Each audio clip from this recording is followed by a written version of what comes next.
Hello guys, तर मी आज तुम्हाला वडापावची रेसिपी शेअर करणार आहे.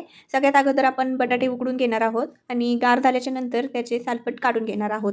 सालपट काढून झाल्यावर ते मॅशरने सगळे मॅश करून घ्यायचे आणि सगळे मॅश करून झाल्याच्या नंतर आपण मसाल्यामध्ये अद्रक, लसूण, मिरची आणि मीठ घेणार आहोत.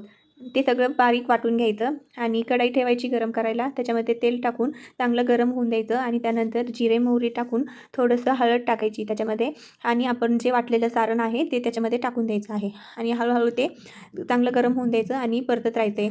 तेल सुटीपर्यंत आपल्याला ते परतून घ्यायचं आहे आणि त्याच्यात थोडासा कढीपत्ता टाकायचा आहे. अगोदर टाकला तर कढीपत्ता जळत नाही, म्हणून थोडीशी चटणी परतल्याच्या नंतर कढीपत्ता टाकायचा आहे आणि त्यानंतर आपण बटाट्याचं जे मॅश केलं होतं ते आपण टाकून घेणार आहोत आणि बटाट्याची चटणी चांगली परतून घेणार आहोत. आणि आपण इकडं एक पातेलं घेणार आहे आणि त्याच्यामध्ये बेसन पीठ टाकून थोडंसं मीठ टाकणार आहे आणि चांगलं पाणी टाकून हलवून घेणार आहे आणि त्याच्यामध्ये थोडंसे हळद आणि सोडा टाकणार आहे आणि पुन्हा हलवून घेणार आहे. आणि असं तुम्ही बघू शकता, असं वरती करून बघायचं आणि ते झाल्याच्या नंतर आपण तेल गरम करायला ठेवणार आहे. तोपर्यंत आपण बटाट्याच्या चटणीचे एक लहान लहान गोळे करून घेणार आहोत आणि तेल गरम तोपर्यंत झाल्याच्या नंतर एक एक सोडून घ्यायचं आहे आणि बघू शकताय चांगला रंग येऊपर्यंत आपल्याला ते तळून घ्यायचे आहेत.